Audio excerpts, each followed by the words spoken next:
Welcome everyone to the second edition of Refresh to Relaunch. We are all here today because we're searching for something. And it could be just to find clarity in a confusing situation or to affirm what we already know of ourselves. Today's session is a knowledge base of information, inspiration, and motivation that would help you change your life. And we will not only tell you about the problems and the difficulties, we would offer solutions and also tell you how you can apply those solutions. As you hear a team of experts speak today, I want you to open up your mind and open up your heart to learn.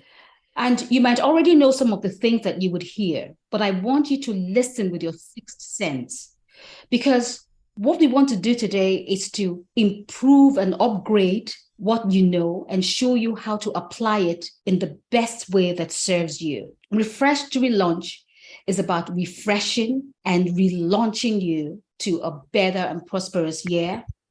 And I would like you to take note, take what you learned seriously, go back to the program over and over again so that those things that you hear or those words that you hear that resonated with you would stick to your mind, and that when life happens, at least you would know the reason why you believed in yourself in the first place. And I want you to utilize this opportunity to make hay while the sun shines.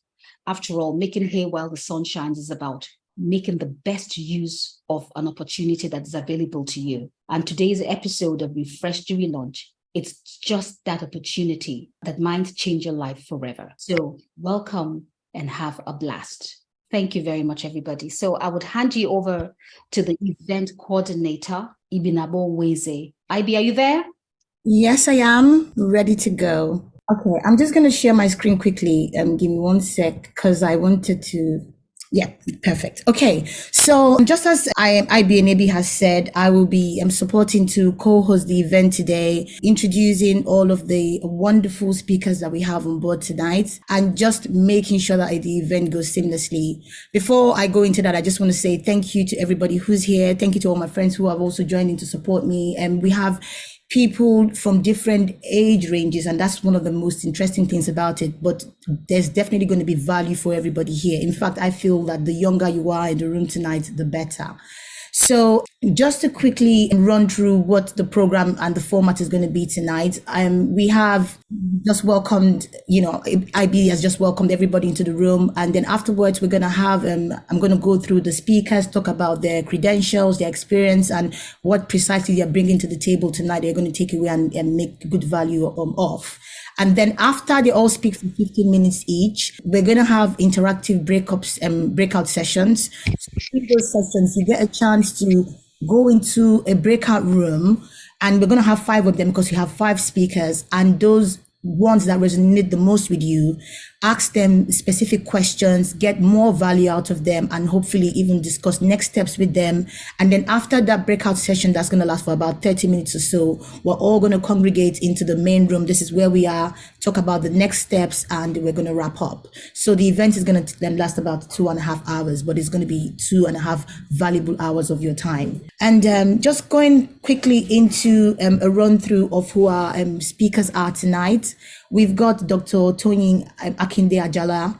She's a UK trained consultant geriatrician with 27 years of experience. So a geriatrician is essentially a doctor for elderly people. So she's going to be talking about the realities of what our later life looks like. So what we're going to hear from her is what to expect as we head up into the next phase of our lives. So some of us, we might be further away from it. For some of us, we're closer, but she's going to paint the real picture of what it looks like at that stage of our lives. She's well qualified to talk about this today because she's a CEO and JBS Medicare Services, which is a provider of elderly health care services in Nigeria. She also has a center and is a specialist hospital for the older age group. She has a foundation called Adopt a Gran for underprivileged elderly people. So if for those who are of that age but haven't got the support needed, are just on the privilege, she provides a support system for them.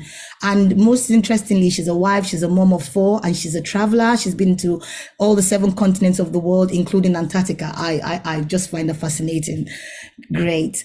Okay, and then moving on next quickly to the next speaker, we're going to have Folake Adeleke in the room. She's a global HR leader and executive transformation coach. She's also a founder of Cultivate. It's Folake Adeleke. Adeleke, apologies just for that. Just like the picture tab says. Okay. Sorry about that. Okay, Adeleke. And she has experience, which spans about 23 years in the corporate. She's worked for companies such as Airtel, Microsoft, and Oracle. She's currently the regional HR director. I think it's an IT company, and she oversees Sub-Saharan Africa and all the HR matters relating to the organization. And her business that she's founded is a platform where she offers career transformation coaching on a group and a one-to-one basis. So if you wanted any specialized coaching, please reach out to her. And she also has, she's a host of a show which she does on a weekly basis on Clubhouse. It's called The Executive Mindset. Okay, and moving on swiftly, we're on to Inyang Sami Orungwe. She's known as the retirement planning queen. So I think we're going to go through a journey here, which is that after Toyin has spoken, Mrs. Folake would speak and talk about how you can prepare for the next step of your life. And then the retirement queen is going to come in and talk about all things retirement. So the things you need to expect from retirement in terms of, financial, emotional, and other aspects that you probably haven't thought of before. She has 35 years of experience in the corporate world, including Stanbic IBTC Bank, AXA, Masad PLC. I think it's an insurance company. She's currently a managing partner and a co-founder of Aveti Professional Managers.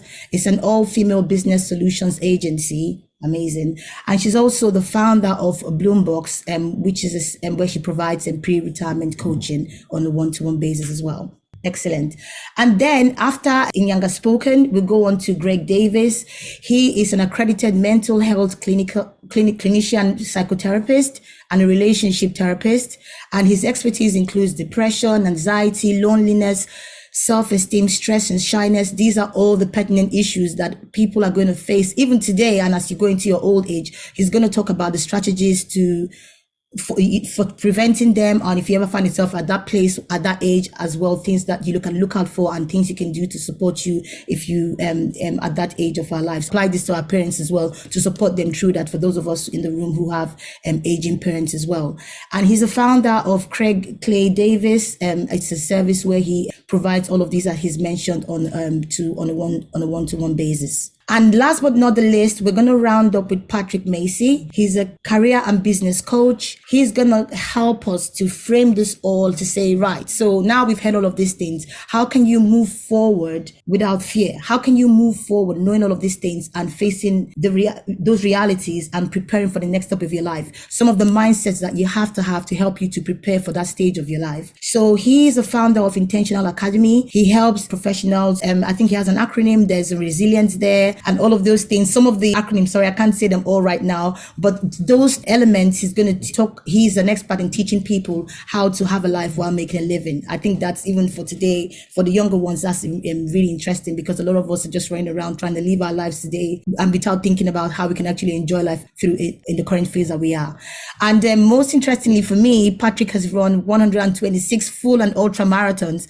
Patrick, what's an ultra marathon, please? I thought I'll ask you before we go on to the main session. And times, an ultramarathon is anything longer than 42 kilometers. So it could be 50, it could be 80, it could be 100 kilometers, whatever. Amazing. Great. Okay. So now you can see that we've got a whole room of experts and people with years of experience. And I think we're going to have a lot of value tonight. So Dr. Toyin, you're the first speaker. So tell us all about what we need to expect as we go into retirement, please. I know you have a deck to share, so please go ahead and share your screen. Thanks, Ibi, for inviting me along. Because this is just something that's very dear to my heart. Inyang, the retirement queen, to help tell us along, all hopefully. about how now, I have to this prepare poll. My first question is, how many of us want to live to be 100? Are people allowed to just shout out me, or? I'm happy. Yeah, why not? Does anybody want to live to be 100? 100? No. No? want to live. I don't want to live to be 100. If I'm healthy, yes. Someone Right. So what do you want to live to be 90? Anyway, Yeah. I'm assuming that most people here in this room that we're in, right, they want to live to a good old age. Am I right? Yes. Okay. Because the options are you either live to a good old age or you die young. Young being, before you cross that 70. 70 is my old age cutoff, really. We were asked this yesterday, but 65, 70. If you either live beyond that or you die young. So if you're going to live to an old age, good or otherwise, there are certain changes that you would expect. The body does not stay the same. Once you hit a certain age, and that age really is about 30, once you hit 30, your body starts to change. So from the time you were born up till about 30, you are growing. Once you hit 30, the body starts to decline. And we expect changes in our physical selves. So, the muscles get slightly weaker.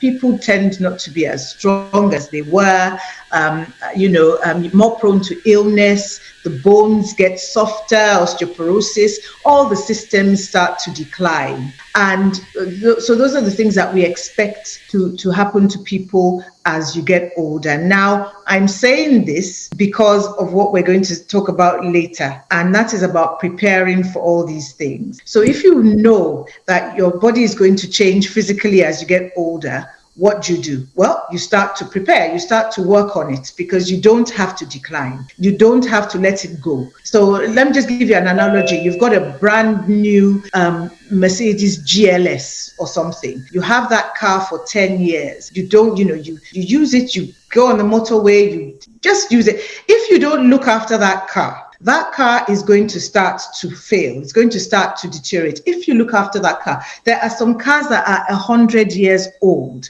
and they have been so maintained that they're able to carry on, whilst there are cars that are like 20 years old that have just completely failed. So we expect changes physically. We also expect changes, mentally. Mental, cognitive, memory changes. So for many people, there's a dullness or a dulling, really, of the cognitive functions. That's for most people, but not for everybody. Not, the degree to which this happens, it varies, but that's one of the things that we see. One of the things that we should, sort of expect is that we might not be so as sharp. So a 90-year-old might not be cognitively as sharp as, say, a 19-year-old. Psychological changes, as people get older, there tends to be a bit of anxiety and fear. Fear of dying, very real. The other big change that we can expect is financial changes. And why is that? Well, because as people get older, they not everybody, but I mean, look at Sissy Young, for instance. She's 67 and she's going strong. Lots of people stop working at a certain age. They retire, and they don't have as much money as they used to have. So talking about retirement, I'm going to go to the psychological changes. What I have found is that many people, once they retire, start to feel that they have less value. They have less value to the world. And that's one of the things that causes big psychological changes for them. So my next question was, are you afraid of aging? And I think for many people, the answer is yes. For me, actually, it's no, but then I'm a geriatrician. I'm not afraid of aging. But many people are afraid of aging. Many people are afraid of the pain that they think they will have to endure. My husband, he always tells me about one of their grandmas who, as far as he was concerned, I think he saw her, basically, she had memory issues. She just seemed to be suffering. So he had always had this ingrained fear of aging, which hopefully I'm hoping that his association with me has changed. But lots of people are afraid of pain. They're afraid of frailty. They're just afraid that they will suffer, they'll be poor. And quite a lot of people are afraid of death. I said that need not be the case. Death is inevitable. Everyone's going to die. But it's not, we don't have to all have pain, frailty, suffering, poverty in old age if we prepare properly, if we make hay whilst the sun shines. So this was my brief. This was what Ibi sent to me. She said, these are the things she wanted me to talk about. The common mistakes people make as they approach the latter phase of life, challenges faced, such as looking after aged parents at the same time as you prepare for the latter phase of life, the most common regrets that the elderly have, and how lack of planning for the future can lead to regrets. Regrets. My biggest fear as a geriatrician has always been the fear of regret. And what I don't want is I don't want to get to the end of my life and have regrets. I have been surrounded since I got into the specialty of geriatric medicine over 27 years ago by thousands of life experiences, thousands of life stories. You have people who at that later stage in life, they're so full of regret. And, they tell me their stories and I'm looking at them. And quite frankly, at that point, for most of them in their 90s or otherwise, there's really not much they can do. They go to their grave with their regrets. And on the other hand, I have some people who have lived a very full life. They've invested early in all the things they need to invest in. And I see them, they're in their 90s. They're not afraid of death. They're not afraid of dying. Family members would even tell you, look, you've had a good life. The fear of regret. And one thing I can say, right, about regret is that for most people in the latter phases of life, they actually regret things that they did not do more than things that they did.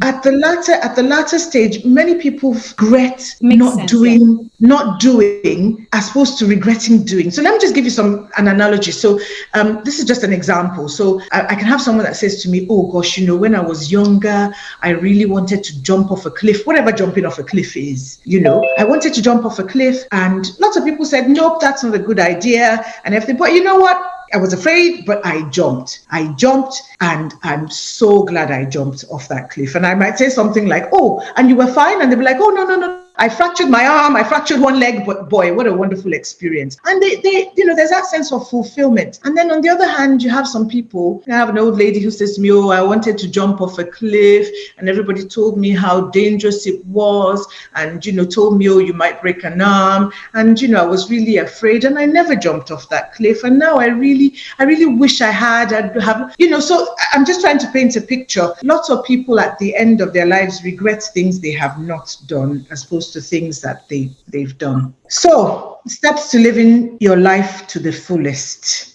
If you want to live a full life, if you don't want to have regrets at the end of your life, these are the things you have to do. These are the things that if you don't do, would lead you to having regrets later on in life. So like I said, from the age of 30, really, that is when aging starts to set in. From that age, even from younger, you have to invest in your body. You've got to get your body to a point where it is robust. So if you invest in your body, exercise, build your body up so that your body is robust, so that it can take those knocks. Because, as you go along the journey of life, there will be knocks, there will be illness, there will be all sorts of things that can happen to you. A strong body will withstand all of these things and will still be standing at the end. So just to give you an example, last month I had a patient on my ward, an elderly gentleman, I think he's 91 or something. He fell down a flight of stairs, 15 steps. He fell straight down and he actually had COVID. He did not fracture a thing. Now this man has a dog. He has dogs. He's always had dogs. And he told me, it's my dogs. Like he walks for miles. He's been doing that since he was in his 20s. When I see people like that, I always ask them, what do you do? I ask them, do you drink wine? Are you tea, coffee? The jury is out on all of that. But the long and short of it is that this man has had a very active life. He walks for miles every day. He sleeps well. He eats well. He even said, oh, I think he only gets his food from, here. I don't know. I know everyone's, from South Africa and all over the world. But here there's a shop called Marks and Spencer's, which is, you get quality stuff. He buys all his food from Marks and Spencer's, him and his wife. Doesn't smoke, drinks red wine, but he looks after himself. He's invested in that body. He needed to have done that investment because if he had not done that investment and he fell down 15 steps, if he didn't die, and some people don't die, some people just end up with a bad fracture there, and just end up in a bad way, and they're frail in a wheelchair for the rest of their lives. But this man is going to walk out of the hospital. Why? Because he invested in his body. So if you can imagine if he didn't, and the regrets that would set in at this point, oh, I wish I had. The second thing I have here is change of mindset. So there's studies upon studies and research that have shown that people who are optimistic, people who have a positive mindset, people who have a positive view of aging, they age better. They age better than their counterparts. And it's very important. We've got our mental health coach who's going to talk to us about that. So I'm not going to delve into that because I know that my time is fast going. Then the next thing I have here, same as the one that I was talking about before about the jumping off the cliff, it's take risks, afraid, because I have seen that the people who have the most regrets are the people who did not take risks, the people who were scared to make a move. Then they get to 80 something and they're with their geriatrician and they start giving you a list of all the things they wanted to do. And then they start saying, what can I do about it? And quite frankly, at that point, not much, because, body's a bit frail. Maybe all sorts of things have happened to the mind as well. It might be a bit too late at that point. So if you don't want to have regrets, if you want to live your life to the full, if you want to, get to the end of your life knowing that, yes, I have fulfilled purpose, you've got to take risks. You've got to do things afraid. Big one. Get your finances in order. For me, that's a very big one because I have so many examples. So even in my life, I have examples of uncles and aunties who are in their 80s. They are financially robust. They can afford to do whatever they like. If they want to get on a plane and fly to Timbuktu, they don't have to ask anybody's permission. If they want to celebrate their birthdays or whatever, they don't have to. They don't buy a car. They do whatever they want, and they're happy and they're full of, that is, they've got peace as opposed to other people. And this causes a lot of angst for lots of elderly people. They don't have the money to be financially independent. They have to depend on their children and others. There are things they want to do. I remember when my grandma had been a very wealthy entrepreneur, but towards the end of her life, she didn't have that money, and she'd always liked cars, and she wanted a car. And at that time, I was a junior doctor, and I wished I could have bought her a car because I know how happy that would have made her. I couldn't, and she didn't. And that's a little thing, but getting your finances in order is so important. I have a saying: to be young and broke, it's not okay. It's not a good thing. But to be old and broke, that is suffering. It's suffering. And you need to be able to have the finances to be able to afford the care or whatever it is that you need in your old age. Invest in relationships. Now, I added that in, actually. It's always been on my list, sort of like in my mind, but it wasn't on this list until a few days ago because of something that happened on my ward. I have a gentleman who, he's actually not that, he's 72, very frail 72-year-old. His body has been battered to the ground because of constant conflicts with his children and his wife and other family members. And, he said to me, I wasn't very patient when I was younger. He really thought, because he was doing quite well, he thought he could just treat people whichever way he could, he wanted to, and well, it'll be all right. Until now, he's a very lonely old man. And you can tell he's very hunched over, and something happened to him on the ward. And I thought, gosh, this is just terrible. He's full of regrets now about it. So we've got to invest in relationships. It helps even with the mindsets, etc. And I've put there invest in experiences like travel and all of that. I put travel specifically because I am a traveler. And I started traveling because, I wasn't going to wait. So we've got our Sister Yang she's a retirement planner. She's the queen of retirement planning.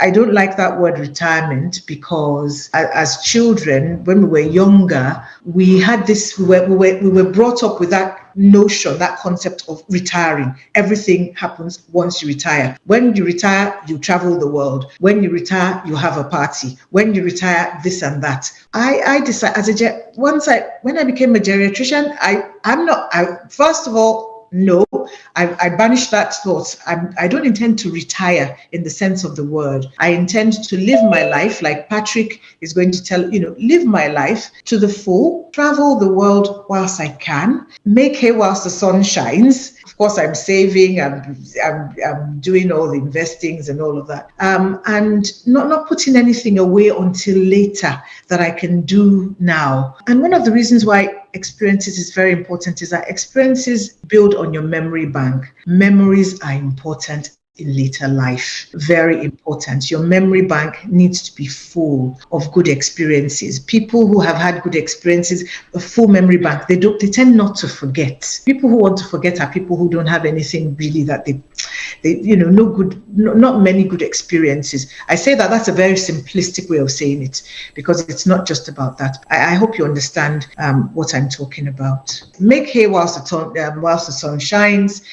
Time is our most valuable asset. It's a limited resource. We've got to use it judiciously. Don't wait until tomorrow to do what you can do today. And lastly, I always put up photos of my travel. I always do. I pick and choose. And here I am. So that's me and hubby in Panama and Singapore. And that's me in Antarctica with my Nigerian flag, with the penguins. Yeah. So that's me. And that's all. Is it possible to see the picture of Antarctica, please? That's that one I really love. Can you share your screen again and just move to that slide? Share my screen again. Move to that last slide if you can. Window. Can you see? Yes, we can see. Yep, excellent. Beautiful. Oh, okay, this is lovely now. So you didn't see any of my slides? Oh, wow. Okay. Yeah, we thought you were having problems with your slides. Oh, I didn't realize it was moving on my end, but because I couldn't see the Zoom, I wasn't in the room. I was only looking at my PowerPoint presentation. But yeah, so this is my last slide, my travels. This is how I've been building on my memory bank, and I tell you, it's been brilliant. Amazing. So that's me in Antarctica there with my Nigerian flag and the penguins, and yes, so there we are. Won't stop sharing now. I know time's up. Thank you. I just wanted to read what piece Onyebuchi said here. She said, I believe in financial investment to secure the future and retirement time, but I think the best investment is relationship investment because there are so many elderly ones, very rich and lack nothing, but financially crave companionship but cannot have it because they are alone because they didn't invest in it. Rather, they burnt their bridges. Exactly. Okay, beautiful. I think we were talking about what you were saying on the chat. It was about, regret, what people regretting what the things that they did not do. Taking risk, people need to take more risk, put the financials in order. Obviously, we just talked about investing in relationships, to travel, not keep experiences for later in life when now we're tired and old, and to make hay while the sun shines. I just wanted to ask you one quick question before we go on to the next speaker. I know that you have a service for providing elderly healthcare in Nigeria. For people who use your healthcare services, is it a live-in healthcare service or a walk-in that you provide? So I provide everything. So for the past 5 years, it's been, I didn't have a center. I didn't have a physical place. So my healthcare service was, we provide medical care, nursing care, therapy, everything really, and supply equipment and all of that. So everything. When I went to Nigeria in 2018 with the service, because I work in the UK, I wasn't expecting the degree of frailty and dementia, and I wasn't expecting any of that at all. I actually thought that the elderly population in Nigeria was a bit more robust. They're not. We have to do better. We have to be better prepared, So I'm a geriatrician and a gerontologist. That healthy aging part of it, very important, really important. And it's both. I think in Nigeria, you still have lots of people with good relationships, but the financial part, not good. Most elderly people depend on their children. It should really be one step at a time. That's the way you should really look at it. And therefore, for the first step, what is it going to require of me? Who else can I ask to come along this journey? Who else do I need? What community do I need to form? Which coach can help and hold me through this journey, right? So instead of just looking at this thing from the fear of failure, point of view, really start to look at it from a point of view of fear of success or fear of learning. What can I take out of it? The other thing is we sometimes fear disappointing others. And one of the things I wrote on my Instagram page this year, you know, one of the messages I started with is something about choosing you. That was the number one thing I said that you have to bring into 2023. Choose you. And if you think about disappointing others, this fear of disappointing others, you know, what will others say? What will they think? My family, my friends. First of all, what life do you choose for yourself? What do you want for yourself? Because there's no way that you're not going to be selfish about it, right? What even if you are selfish? You've paid your dues. Selfish in a good way, right? But the thing about it is, those voices in your head that tell you that, well, you know what, this will never work. You're never enough. You're never going to be enough. Just leave it to others. Let people that know about this thing do it, blah, blah, blah. No, you've really got to practice how to tell yourself that, you know what, I'm here to live my life. And therefore, practice being you for a change. Practice living life on now, not just on your own terms as if it were nothing, but practice living it on the principles that you've always known. Those principles that have also gotten you from A to point B. Trust yourself is what I'm trying to say. Trust yourself. But you've paid your dues. There's a lot that you've done. There's so much that you've come from. It is time to choose you. It is time to start to find outlets that, I'm so tempted to say, that minister to you, but it's really about where you can feed on. And therefore, if we've been able to, and a lot of times, let me say this and let me put this out here, especially for the coaches and the therapists and the counselors on the call, there is a time where you cannot face your fear on your own and you need hand-holding. You need somebody to work, W-O-R-K, and walk, W-A-L-K, that journey with you. A lot of what coaches do is that not only just reframing your mindset, but we try and get to the bottom of why you are still fearful, why the self-doubt, why the imposter syndrome, and try to get to the depths of it. A mentor can show you how they've done it before and where it is that you want to go. And then, yeah, they can help and hold you, but it's more of copying and pasting, right? But a coach tends to get to the bottom of it. If there are things in your past that you really need to deal with to move forward, then you might really be looking at a therapist who also helps you to confront certain things so that you can master facing your fear. So it's important to definitely put it out there. And don't be afraid to reach out. My sister-in-law, believe it or not, who is Caucasian, was saying the other day, do you really think I might need therapy? And I'm like, well, both of us are feeling a few things in your body. By the time you're in your late 40s, early 50s, maybe you've been born, and Saya knows what I'm talking about. Is the reason why I have this fan here. And if I get a few hot flashes, I'm going to turn it on. And it doesn't matter whether you see my hair flying around. we have to live our lives. So I said, if you're experiencing the same thing that I'm experiencing, trust me, you need therapy. So why do I need therapy? Because you need to cope better. Don't be afraid to raise your hand and ask for help. This year is about choosing you. And doing that and taking that step is already about facing your fear. And let me tell you something. Don't let your fear stop you from achieving your dream. So I know Ibn Abbas says, face your fear, achieve your dream. It's not one or the other. Many of us have faced our fear. No, we have gone for our dreams, facing our fears. We have confronted our dreams. We have taken steps after another. It's not because we have not been afraid. It's because we have just chosen to be courageous. We have just chosen to face fear in the face. And the things that you can do, that putting one step in front of another whilst facing your fears. Let me just give you one or two because of the interest in the interest of time. Number one, that has always worked every time. Embrace self-awareness. Get to know who you are. When you transition, it's an opportunity to rediscover who you are. You know, what did you just learn there? How does it connect to who you are? Your values, your strengths, your mental health and well-being. So very, very important.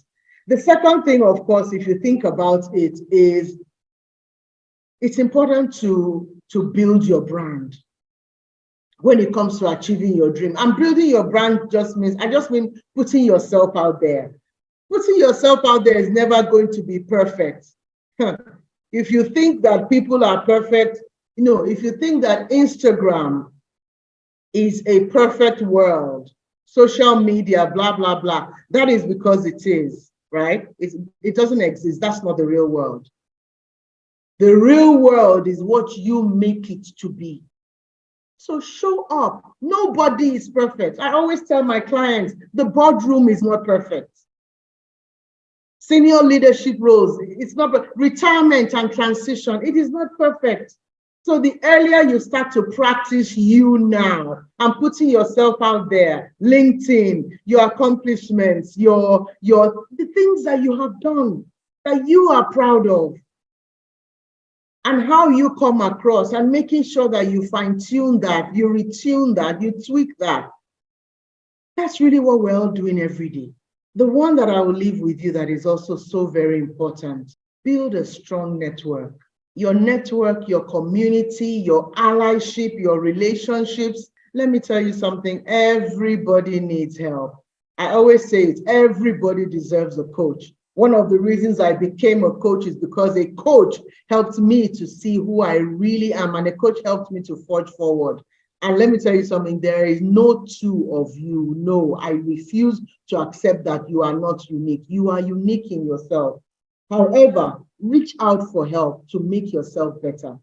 Look at your community now. If you are not elevating, if you are not being added to, I always say that, and so somebody said, and I repeat it all the time, like it's my own, right? Yeah. You are the average of the 5 people that you spend the most time with. Are there some WhatsApp groups that you need to get off? Are there some invitations you need to stop accepting? Are there some groups that you even need to just, what I mean, just get off, because you know that I'm not getting anything here. So start to form those strong networks and communities of allies, of friendly rivals, of mentors, of coaches. Who is on your personal board of director for that project that you want to do, for that thing that you are choosing you about this year? I could go on and on. I'm going to stop there because I know that we're going to give time to other presenters and question and answer. Thank you. And I still have my fan here. Thank you so very much, Folake. And I really found that really fascinating. And you transitioned so well from the experience that we had earlier into just going straight into it. And I think just connecting the dots from what Dr. Toyin had said, we were thinking how not to live in regret. And then the way to not live in regret is to actually face your fears today and be the incredible person that you can be today to create the future that we want tomorrow. So it all just makes sense, guys. We are following a storyline here. And so now that we've spoken about how we can build a mindset that will help us to be great today, we're going to have to go on quickly to Inyang, the retirement queen, who's going to tell us all about how to prepare today for the tomorrow that we want to have. Thank you.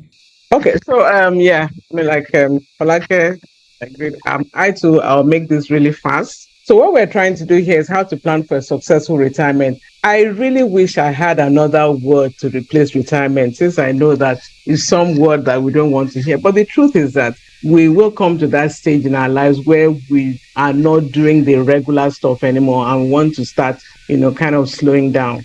For me, the idea of retirement is just that process of laying the groundwork to achieve some meaningful season in your life, which is your later years. And people talk about retirement and there's a lot of emphasis on finances.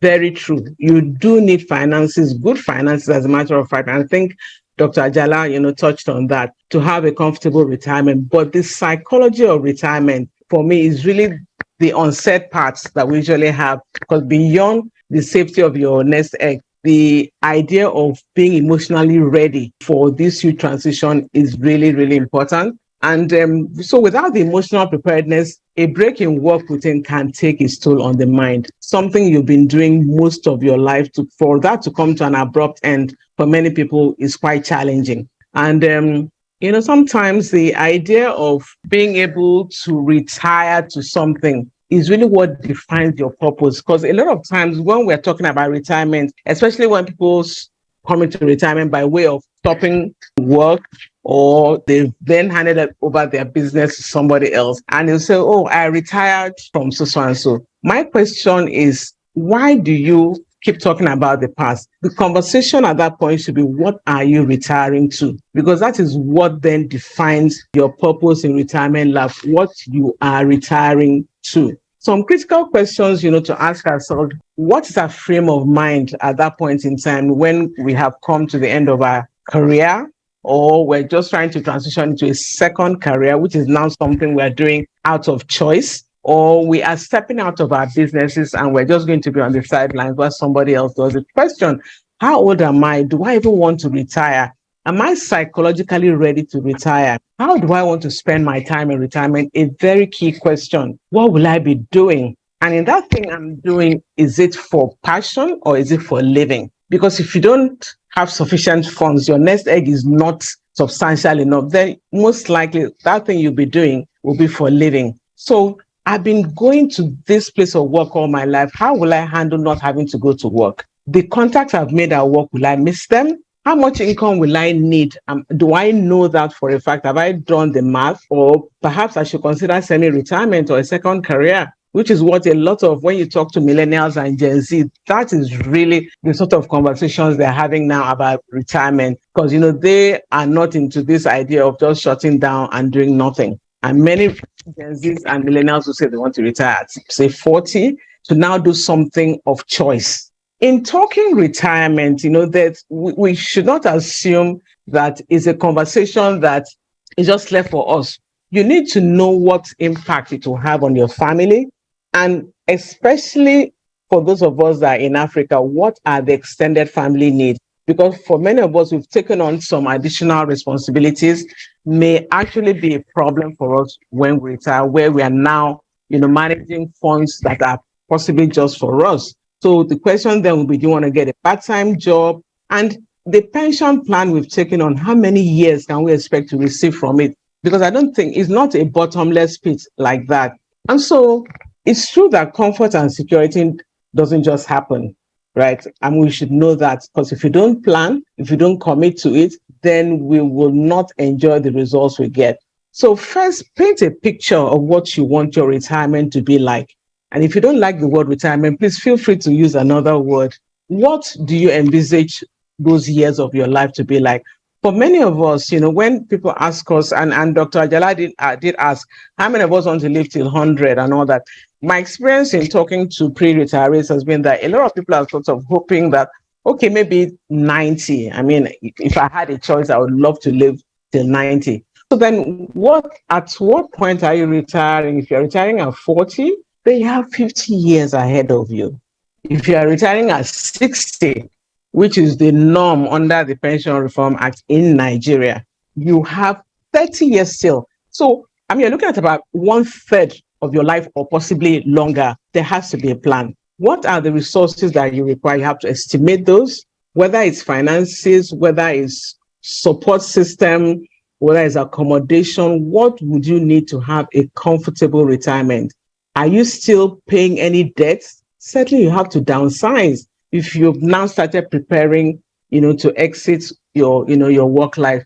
And so my advice would always be to calculate your likely retirement income. And experts will say that you need about 70 to 90% of the income you were earning last. Okay, so take, for example, you were earning, $100 every month.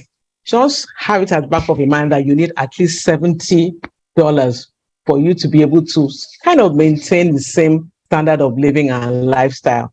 You need to consider basic investment principles, because we are talking about nest egg here. This is what you need to give yourself that comfortable retirement. So even from now, regardless of where you are, whether you're 5 years to retirement, whether you're 20 years to retirement, you have to understand basic investment principles and be talking with a financial advisor even from now, because you should have this sort of, if you're a much younger person, then you should take the long-term approach, to your investment, knowing that you do have some time. But if not, if you're already saying your 50s, then you need to be talking about safety of your funds. But those conversations have to be had with a financial advisor. You have to plan where you want to live. If you have built a humongous mansion because we felt, every child must have their own room, blah, blah, blah, and all that. So you have a 5-bedroom house, 4-bedroom house. As your nest becomes empty, because the children do live at some point. So what do you then do? You have to start thinking about downsizing. And where would that be? Where do you plan to live? Create a financial plan and budget check. For me, this means, when you have calculated your likely retirement income, anticipate every single one. Your pension plan, if you have any investments, if you're going to be earning any salary in your second career or some vocation you've taken on in retirement, how much all that come to, and then what are your likely expenses? Even now, you can articulate some of them. And be very detailed about it, because what you want to do is to be sure that what you are likely to have coming in should be able to pay for what you have to pay out and still have something left. You should have a very comfortable positive margin. And then, of course, like I said, prepare your children and your family for that time. Embrace the digital. And this is now perhaps talking to the older generation. If you have not been that person who knows how to do online banking, you can't buy things online, you do have to embrace that. Because first of all, that is where the world is going. So you cannot have your head in the sand about those sort of things that, no, they'll steal my money. There's a lot of fraud in online banking. Guess what? At some point, who knows what's going to happen? Maybe there won't be brick and mortar banking branches anymore. So you do need to know how to do that. And also just the convenience, because that time will come to when you can't be bothered or you don't have, the strength to go to these places anymore. So please do that, or know how to do the Zoom calls, and just understand that you have to be very tech savvy, in short. And like Dr. Ajala said, I too believe that you should invest heavily in relationships, because, if you've been a career person and you've been working, I bet you that most of your contacts, are likely people that are sort of connected with your work life, your colleagues, your vendors, your official bankers and all that. So once you stop working, it's quite a challenge, because you find that your contact list has shrunken. I'm finding that the sort of contacts I have made, and I have been sort of intentional about building those sorts of support systems. So, things like your old students association, your sisterhood group, nurture those relationships, because they'll kick in for you, especially for those of us who have been 9-to-5ers. In terms of investment options, and we can't be too detailed here, but I just want you to know that depending on the stage of life you are, you should have a diversified investment portfolio that is akin to the season of life you are. If you are a younger person, say you are maybe your 30s or 40s, your portfolio should be skewed towards some more, if you call it higher risk. Why? Because you have a long-term plan. You can ride out the storms.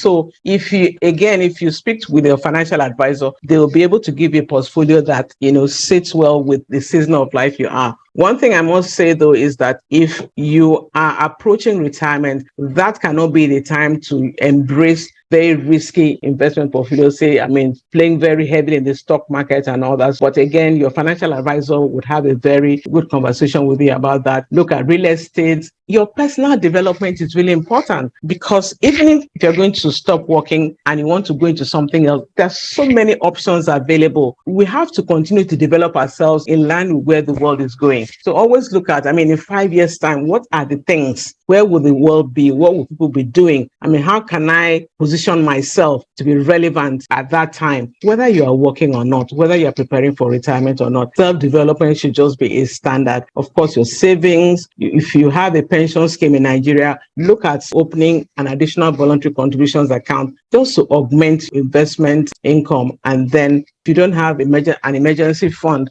you should have one, because, and this is just money that you have in a fixed deposit account or just in a savings account for emergencies. It's not money that you hope, to turn around. The return on investment is not really important here. It's money you can access for an emergency. Every family should have that. But in all that you're doing, make sure that your investment is hedged against inflation. Inflation is a killer, so we should be mindful of that. If entrepreneurship is something you're looking at as you stop your 9 to 5, there are many reasons why people do that, because sometimes we wonder, why am I even going to business? Some people do that not even to augment their retirement income. They just want to stay active or keep mentally alert. Or some people just want to pursue their passion. Again, others maybe to supplement, their pension funds or income and stay social, because we've talked about building relationships and all that. Or for some is out, their own way of giving back to the community. But if you run a business of your own, you have to envisage the idea of succession planning, because you won't always be there. The idea is to strive, to minimize, the effects that you have on your company if you exit. If the effect is going to be negative, it means that the business is totally dependent on you. So you should start looking for a successor. But that usually is a difficult thing, because from my experience working with SMEs, it's one of the major nightmares of business owners not having anyone to hand over the business to. But there are other options. You could transfer it to a family member, transfer, or sell the company to an employee who may be interested, or some key partner, sell the company to an outsider, or you could just close and liquidate the business, sadly. Do we need to talk about wellness? Perhaps to just touch on it, because I think Dr. Ajala also did a very good job of this. But we need to come into this season of life pretty wholesome about the type of life, we're living, because that is what elongates the life. But I would leave that to my medical people.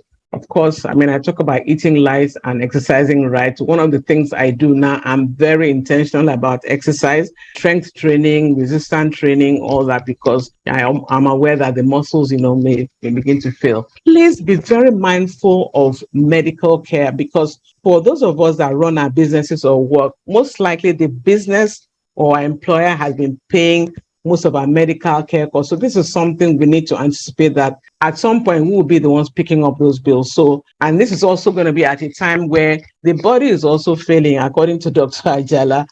So you do have to be mindful that you should consider the idea that medical care costs will be higher, the older we get. So you have to have a plan for that. Some of the additional tips I usually give is, one, don't jump on the bandwagon, because these things can lose you some bulk of your money. Resist too good to be true offers, and those come all the time.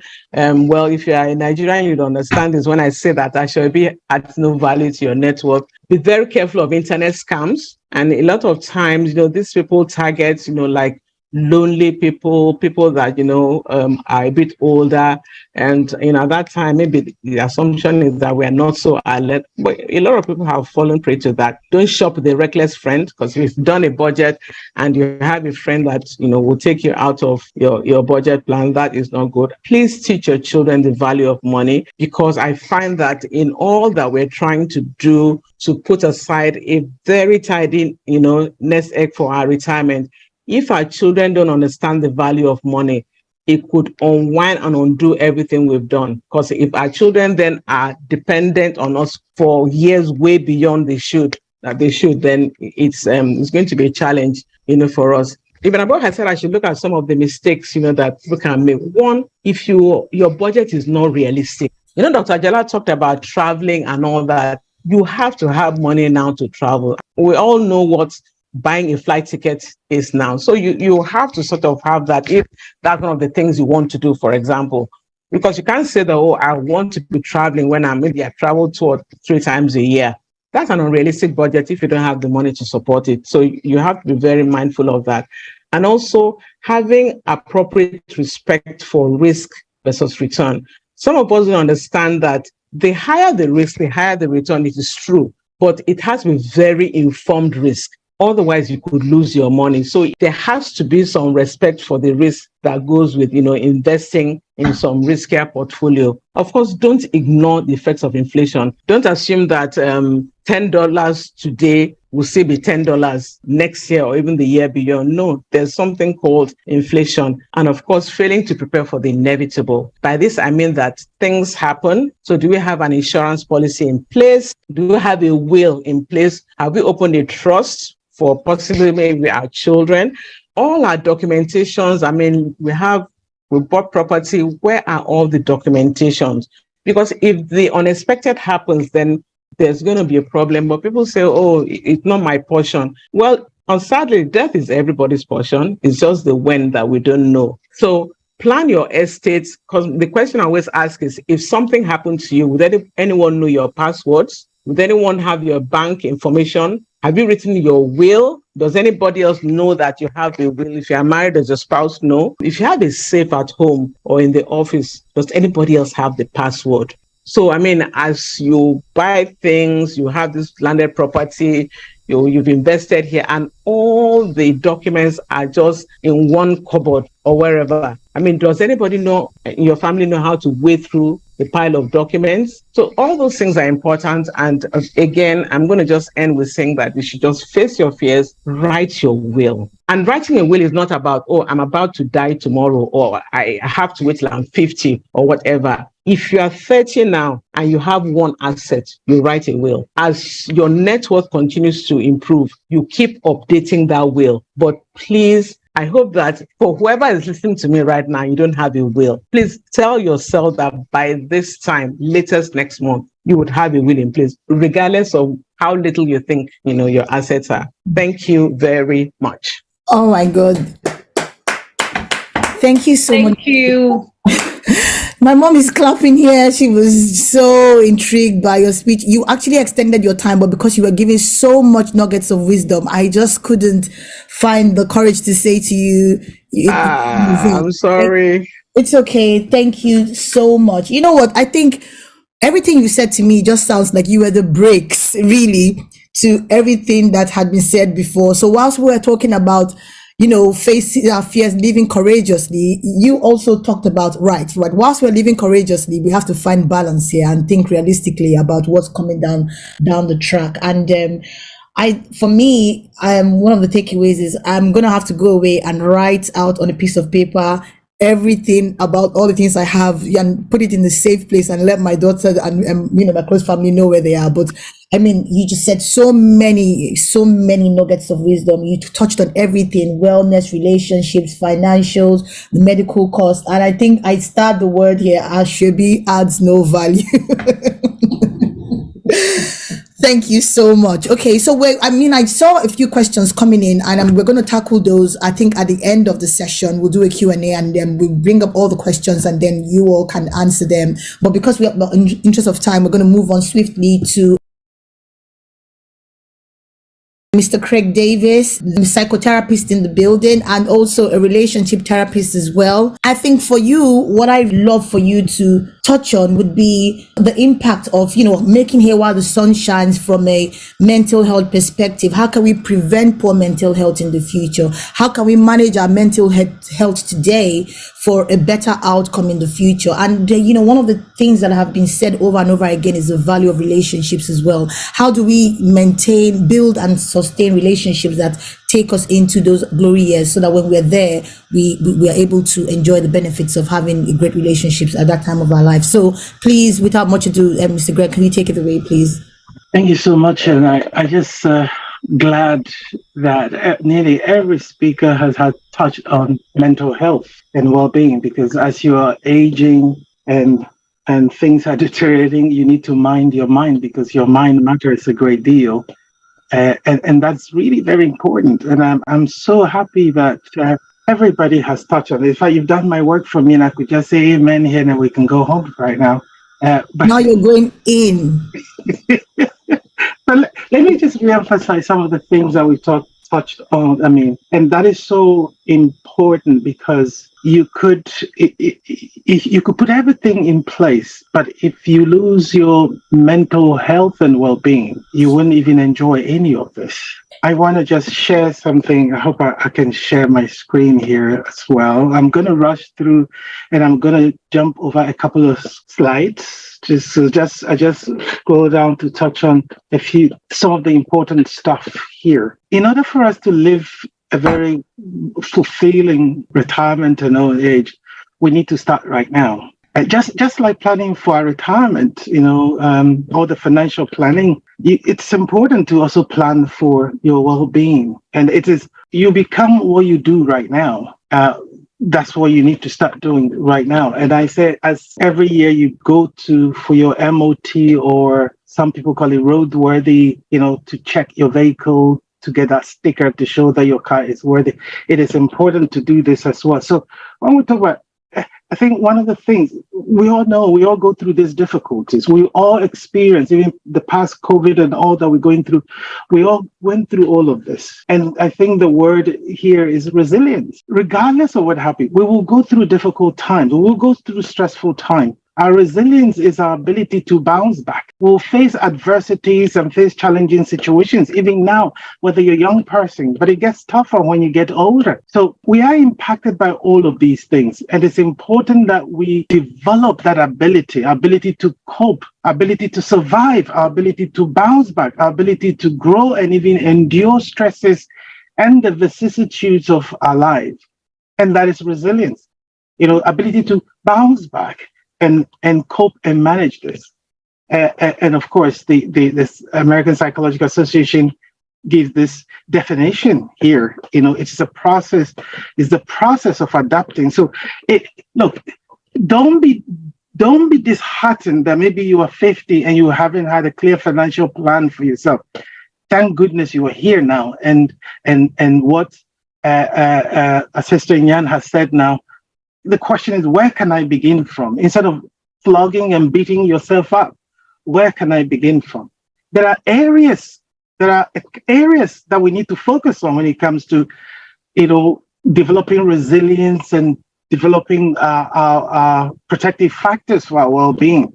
And the first thing is the psychological, resilience. This is your ability to withstand or adapt to uncertainty, the challenges and adversities. So your mental fortitude, your ability to develop this mental fortitude, ability to expect the best in the midst of the chaos, ability to say, okay, this is going to be fine, and ability to remind yourself of how you cope in some difficulties in the past. And if you're able to do that, remind yourself that I can do this. And also pausing along the journey to give yourself credit for the small successes and the big successes, pausing to acknowledge yourself. And the emotional resilience is our ability to respond to situations that trigger our emotions. I'm a highly cognitive behavioral therapy lean. I'm a CBT, highly CBT kind of person. And there's a strong belief that the way we think affects the way we feel and determine the way we behave. So mind your mind and mind your thoughts. And it's important to change the way you feel. It is important to also change the way you think, the perspective that you have on life.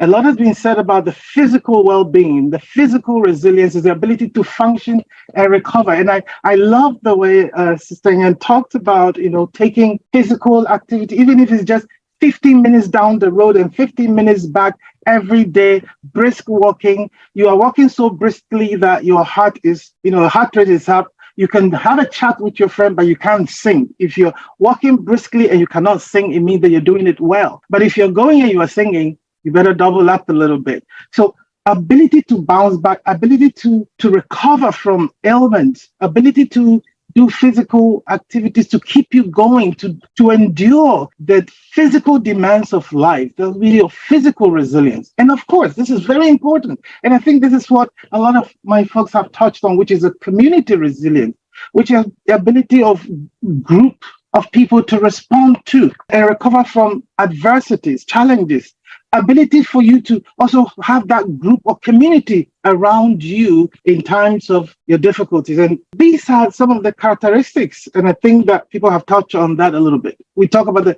locus of control. Yesterday, we were having some conversation. I think Patrick did say something which was very important. It's important to focus on you as opposed to external forces. Sometimes we feel I cannot cope. My life depends on somebody.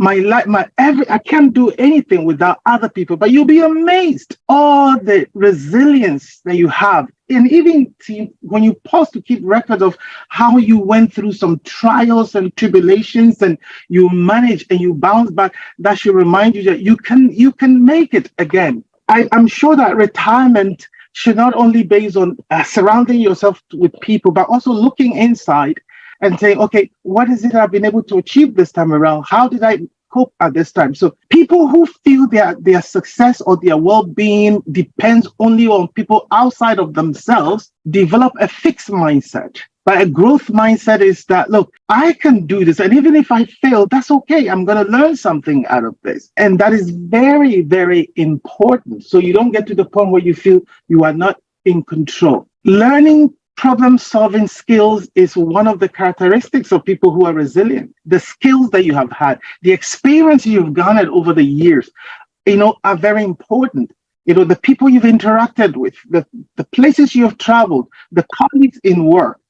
All of these things will add up to you being able to learn the skills to solve problems. And some of these problem-solving skills are quite transferable. And I loved it because somebody already mentioned this. I was like, oh, it looks as if we're exchanging notes. Optimism. Expect the best. You see, the thing about this is this. Our minds are almost tuned to expecting the worst. We catastrophize. It's because we are built, to survive. When we're crossing the road, we want to look left, right, and be extremely careful. And I've been watching some documentaries lately where old people are asked, what is your greatest regret? And it's constantly being take chances. They didn't take advantage of things that came their way. So sometimes the fear of failing, the fear of what others will think makes us not look inside, not look at our own achievements. So expect the best. And when the tough one comes, you will be able to make it. A couple of things I want to touch on how to also do, how to build and safeguard your mental health will be developing the appropriate coping skills, especially when it comes to stress, anxiety, depression, loneliness, and all of that. Self-care is not just a luxury. Self-care is caring for yourself, treating yourself as if you're your best friend. You see, we are quick to support others. We are quick to be kind to other people. But when it comes to ourselves, we are hard on ourselves. This week, just this week, what would it be if you choose that for this week, I'm going to be kind to myself. I'm going to be treating myself as if I'm my best friend. I'm going to treat me as I would treat my best friend. Why don't you just try that for this week? Talking to yourself kindly, understanding yourself and being your best friend, supporting yourself and reminding to pause and give yourself credit, giving yourself a pat on the shoulder, acknowledging the small achievement and celebrating it in healthy ways are very important. Somebody also touched on this already, so I'll not spend so much time on it. Self-awareness, knowing your strengths and your weaknesses and how to put internal resources to work. What am I good at? What am I skilled at? Where do I need, what are my challenges and where do I need help? And who can I fall on to help me do that? Now, your protective factors are all the things that you can do to help you. Now, I'm going to skip these ones a bit. So just be kind to yourself as you go along. Life is tough. Be kind to yourself. How do you build social support? How do you build those relationships? And I want to touch on that a little bit. It is important to get involved, to volunteer. And the research is very clear. People who reach out to help others, people who, support others, people who reach out to help those who are in need are the most fulfilled people. You feel like you're being relevant in this world and you're fulfilling your purpose. And that's why I will encourage you to Get involved. It could be a church group, it could be a community group, it could be community service group, it could be going to nursing homes or going to the neighborhood and getting involved to do something. I can't overemphasize this. As you keep growing, as you are aging, you need to be very mindful of your diet. Be mindful. Eat all of this stuff. Be mindful of processed stuff. A lot of sugar and a lot of fatty stuff, meat and salt. Be mindful. And if you do, the same things that help you improve your physical health will help to improve your mental health as well. Somebody puts it this way, there's an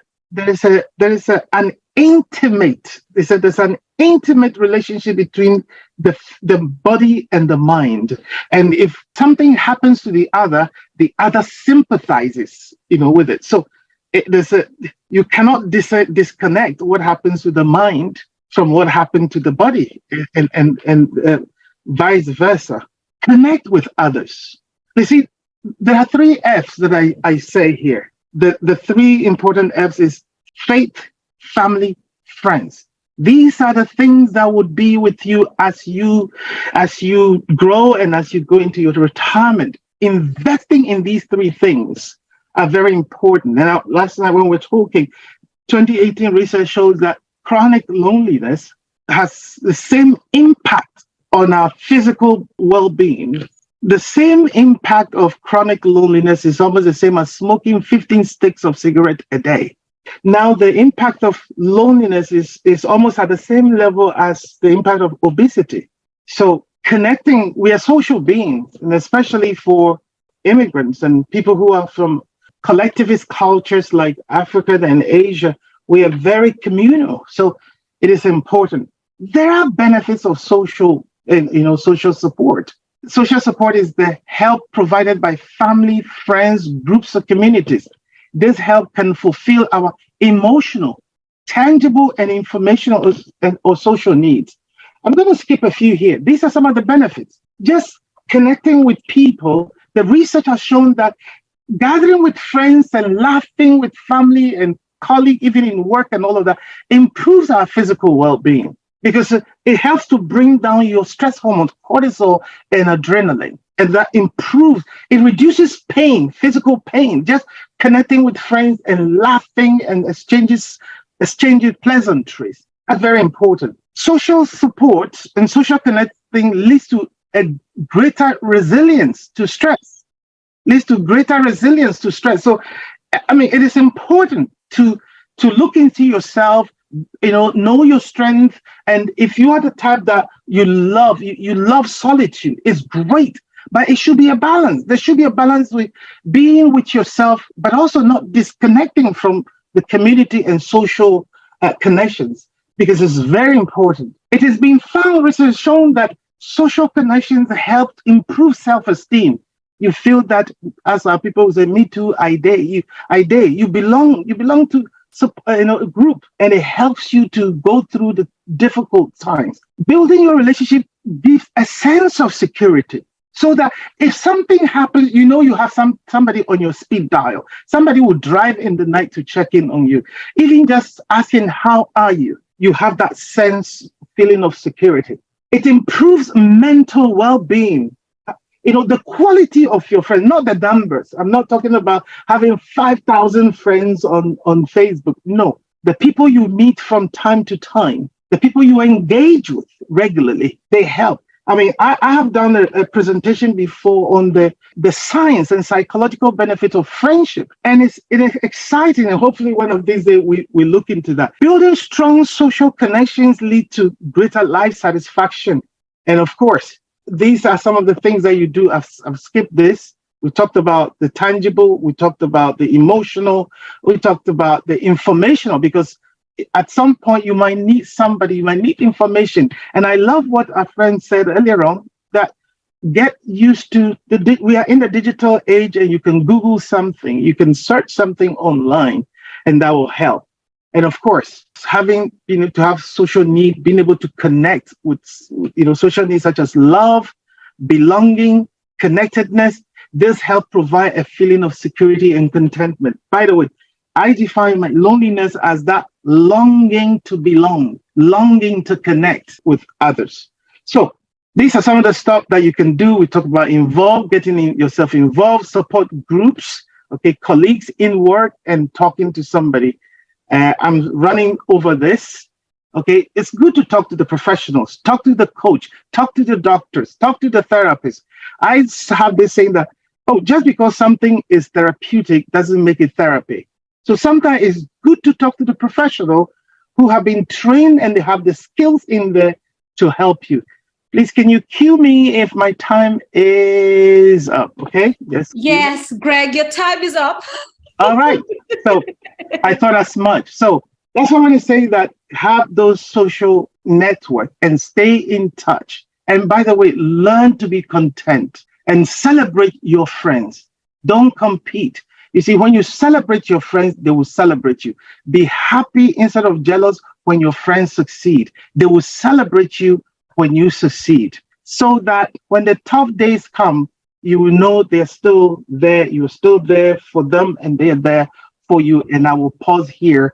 There's a lot to share. I'll pause here. And if anybody has any question or comment, we will take that.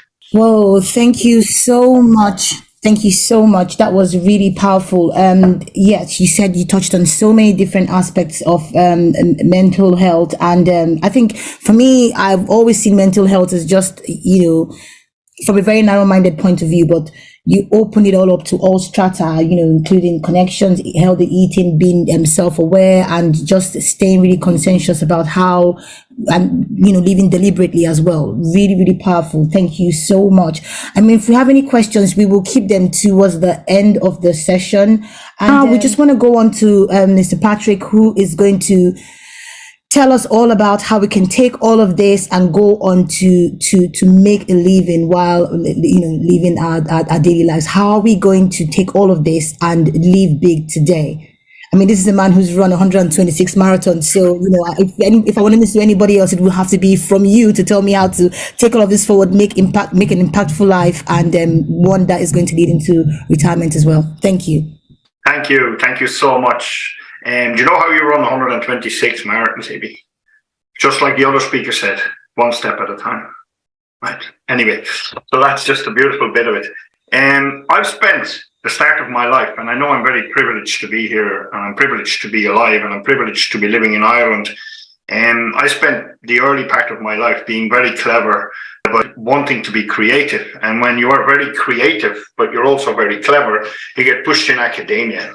And I spent the first part of my life fighting between wanting to be creative and being pushed into academia, into university, into courses, etc., etc. And when you're like that, you fight with yourself. And when you fight with yourself, you take escape routes. And I spent some time homeless. I spent some time with alcohol abuse, drug abuse, and all other things. And then in my career later on, I found jobs where everything became very stressful, and I had a burnout. And then after the burnout, I had a stress attack. And then my body told me, now is enough, Patrick. That was all before I started running marathons. My body told me, this is enough. You will not reach 50, because we're talking about retirement, and we're talking about growing older and maybe entrepreneurship and all those things. And I was not going to reach 50 if I kept living the way I was living. 15 years ago, I had the last stress attack. 16 years ago, I had the last stress attack. And while I was on leave, this manager in Dublin sent me a book called The 7 Habits of Highly Effective People. And in that book, I learned about coaching. Yeah, because people have talked about coaching here. In fact, Polake, you said everybody needs a coach. I agree. So I learned about coaching, and I found out what coaching was. And I was really intrigued. I was like, so how can coaching help me? Because I'm at a point in my life, if I continue doing the same thing. And how it helped me was I did a coaching diploma course. It was a full academic year. It was actually a 9-month course to become a coach with the Irish Life Coach Institute. And I'm happy to still be with them because I'm an examinator now for student coaches. Anyway, in the last 16 years being a coach, I've researched a few particular aspects of life. And one of them is resilience, which we spoke about here before today, but another one is success. What is success? Well, I think, do people here know Maya Angelou? Because Maya Angelou said success is liking who you are, liking what you do, and liking how you do it. Do you get that? It is liking who you are, liking what you do, and liking how you do it. That seems a bit too simple to be a form for success, doesn't it? But it really, really works. So over the last 16 years, I've defined my own version of success. It is called having a life while making a living. Having a life while making a living. That is my version of success. So I'm just going to leave you with 15 to 20 seconds, 30 seconds, just to think for yourself without me speaking or anyone speaking. Just take a piece of paper, take a pen or a Bible, or take a voice recorder, or do anything that you can to record, and say to yourself and admit to yourself, what is my version of success? Go. For some people, and you can keep writing if you want, for some people, the version of success is just to make sure that there is food on the table. For other people, the version of success is a big car or a house or holidays. For other people, their version of success is how they can contribute to society. And here am I to tell you that whatever you write down as your version of success is the right version of success. Because this is you. This is what you believe to be success. And you deserve this success. And of all the people I have met in the last 16 years, every one of them, including you, have had a different version of success. I've never had two people tell me the same version of success. Now, if you think about it, success can come from many, many different places, right? There is 8 areas in your life, 8. There 8 are circled around you on the screen. You have version of success for all 8 of these. I'm going to let you the time to maybe take a screen print of this. This is the 8 facets of your life.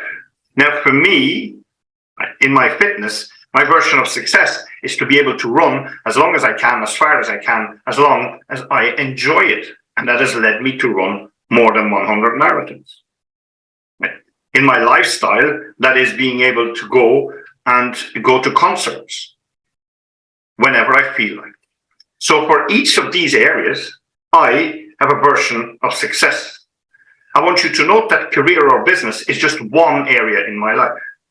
It is not bigger than any of the other areas in my life, such as social and hobbies or personal development. So for each area, I have a version of success.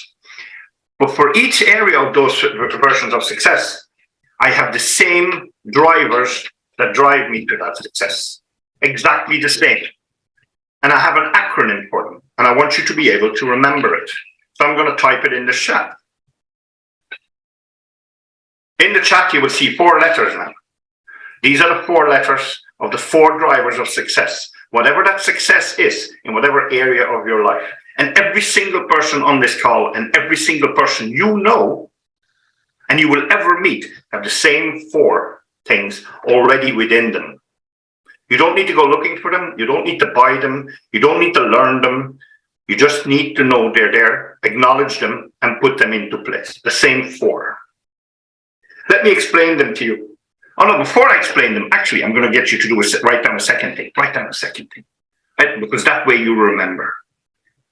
When I'm from Belgium originally, from Brussels. I arrived in Ireland 28 years ago, but I'm originally from Brussels in Belgium. So for me, when I need to think of SVPB, I think of Senior Vice President of Belgium. When I write, that's funny, isn't it? So when I think of Senior Vice President of Belgium, I remember SVPB. I was doing this to children recently, a different version of this talk, and I asked them to write down what SVPB means. And one of the clever, creative children in the back of the room, who was 12 years of age, wrote down, stupid volcanoes poop burritos. Right? But she remembered SVPB, but she said, yeah, stupid volcanoes poop burritos. Right? So I'm going to give you 10, 15 seconds to write down for you an acronym, SVPB, so that you will not forget what the 4 drivers of success are. Let me give you 20 seconds to do this. And you can have fun with this, yeah? Because this is you. You don't have to tell anyone. You don't have to put it in the chat. Just whatever it means to you. When I ask this in Irish people, they always say St. Vincent de Paul, Paul's Bridge, because SVPB, it's actually easy to remember. Right? So whatever that means to you, that's the second thing you will now not forget. One, what is your version of success? Two, what is the acronym? Let me explain to you what the four are by examples. When we went through lockdown here in Ireland, at some stage we were not allowed to go more than 2 kilometers from our house and 5 kilometers from our house. During that time, and I have to look it up because it was so many, I did a course on the science of well-being. I had a certificate in social psychology, which I passed with honors, and I have a certificate in the foundations of positive psychology, all three with the University of Pennsylvania, all online. Y en este momento yo soy estudiante de español y yo uso Duolingo para aprender. I also started learning Spanish during the lockdown. Why am I telling you this? Because I'm fantastic? No, because one of my strengths is a love of learning. I love doing research. I love learning new things. I love learning from people. Everybody in this room knows more than me. I love learning from you. I love learning. That's what I do. This is one of my strengths. So the S in SVPP stands for strengths. Forget about your weaknesses. Live from your strengths. Do you use your strengths in those 8 areas of your life? If I know I have a love of learning, I use the time that I could not meet clients to learn new skills, so that when I was able to meet clients again, I would have extra skills to better contribute. Use your strengths. Become aware of your strengths. What I'm going to do again in the chat, because I want you to get loads of stuff from this, right? And I only have 15 minutes, and I'm going to stick to it, right? So here's one. This is a free exercise you can do with the University of Pennsylvania. You need to register, but it is free of charge. It takes about 20 to 30 minutes to complete, so do it tomorrow, right? Just click the link, save it, and do it tomorrow. And within 20 or 30 minutes, you get a free report with your 5 top character strengths. Free of charge. I thought I'd share this with you, right? So you click on that and do it. Don't do it now. Listen to me. You have to listen to me for 5 more minutes. But do the exercise when you can, and it will give you your top 5 strengths. Start using those. The second one, I'll go back about 10 years. My biggest client, I'm a career coach as well, and I was helping them with recruitment. And this was my biggest client. He was growing in his business and he was recruiting people everywhere. And he mentioned how important well-being and staff well-being was and everything to me. And then one day I came into the office to speak to his manager. He didn't know that I was there, and he started abusing physically and mentally one of the employees in the room. I walked over to him. I asked him what was happening. It's a long story, short. And the next day I sent him an email and I fired him as my client, even though he was my biggest client. Why would I do that? Because one of my biggest values is congruence and integrity. If you know your values and if you stick to your values and you adhere to them in every aspect of your life, again, it will make such a difference in your physical and mental well-being, and also in the results in your business. This person whom I fired as my client, I still meet him in Limerick, and I won't say who it is, because I know there's people here from Limerick. And I still meet him in the street, and he still waves at me and says, "Hello, how are you?" Because he respects me, because that's what I did, because I stood over my integrity. So the V in SVPD is your values. Do you know your values? Are you adhering to your values in every aspect of your life? And there is loads of values exercise that you can do online, or as Polaki said, you can hire a coach and find them out for yourself. That's 2 of them. The third one is when my mom, when I was a little boy, I was about 4 or 5 years old, and I was a little boy, and when she was out with her friends, and I was the oldest of 3 children, I have 2 younger sisters, she always bought me gobstoppers. Now, some people don't know what gobstoppers are. Gobstoppers are really big sweets, really big. And she used to buy them to me because when she put one in my mouth, the sweet was so big I could not speak. Right? It was just to shut me up so I don't talk for 2 minutes so she could talk to her friends. I was always a speaker. I love speaking. Right? It's just something I do. It's a passion I have. It's sharing. All the learning I learned from my love of learning is sharing that by speaking. When you become aware that speaking is a passion of yours, just like food is and music and other things in my life, helping people. When you become aware of your passions and you start just living from your passions and acting out your passions, basically only doing what you like doing 24 hours a day, then your life will change and you will walk towards your version of success. I share something with Ivy here. Is like I have a radio show on Limerick City Community Radio as well, every Monday from 12 to 2, where I get to speak for 2 hours and act out my passions. Actually, last weekend, I was asked to be the vice president of the Professional Speaking Association of Ireland. You can see I've spoken before. So next year I'll be president. Because speaking is a passion of mine, I act out speaking as part of my business. So speaking gets me work. So act out on your passions to walk towards your version of success. So that's the P, passions. And the fourth one is the B. And the B stands for beliefs. And I'll keep this short, but I was standing in the middle of the Connemara Mountains, which is in the west of Ireland, rugged mountains, no houses, nothing around, and it gets really cold and windy and wet there. And I was running an ultra marathon, which was 63 kilometers long through the mountains.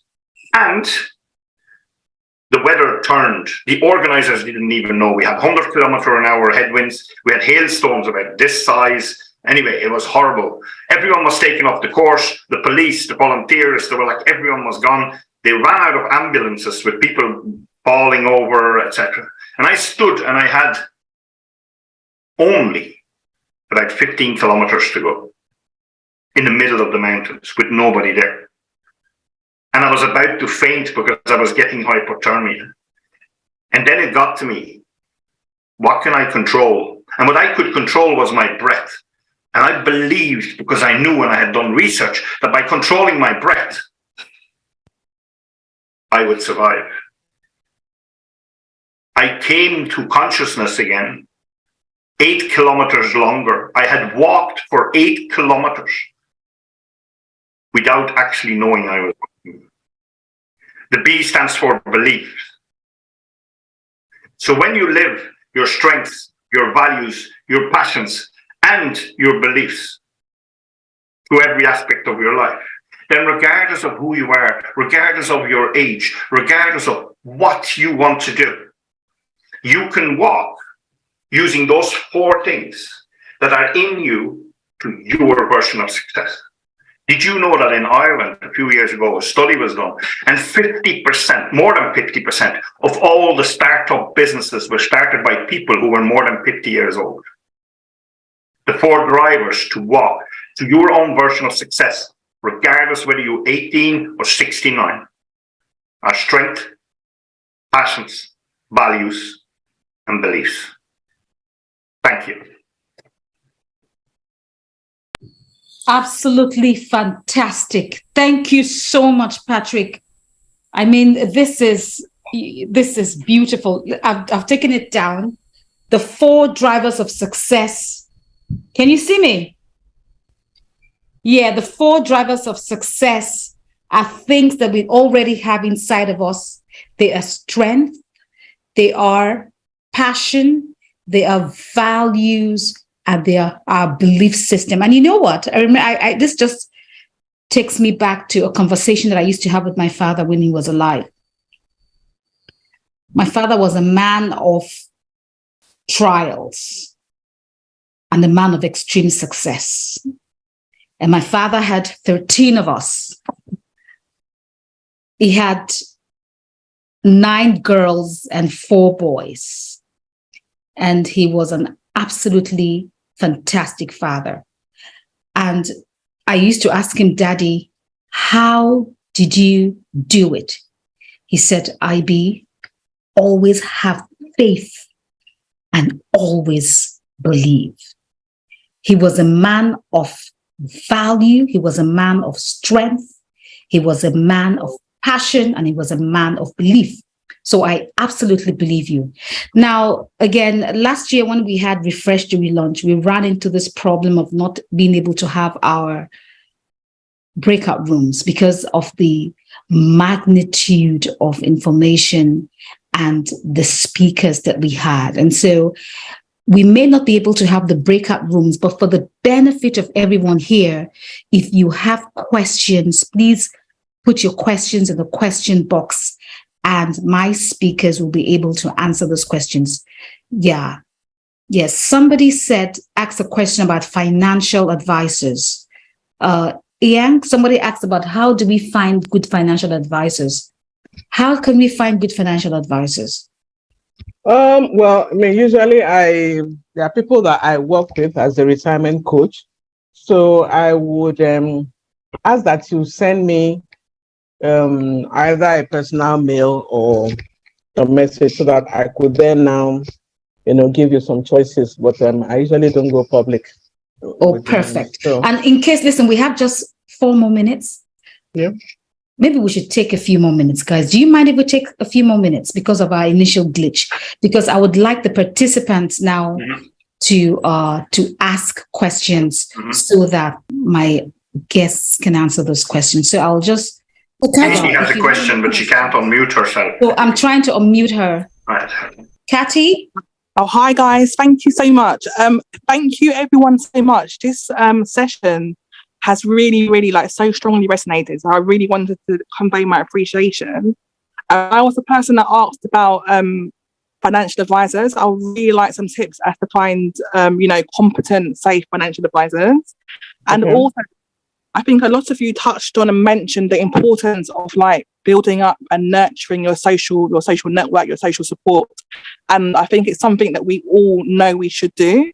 What will be helpful for me to know from all of yourselves is practical steps. What practical things do you guys do in your day-to-day lives, your week-to-week lives to reinforce, to nurture, to build, to cultivate your social world? Can I take that?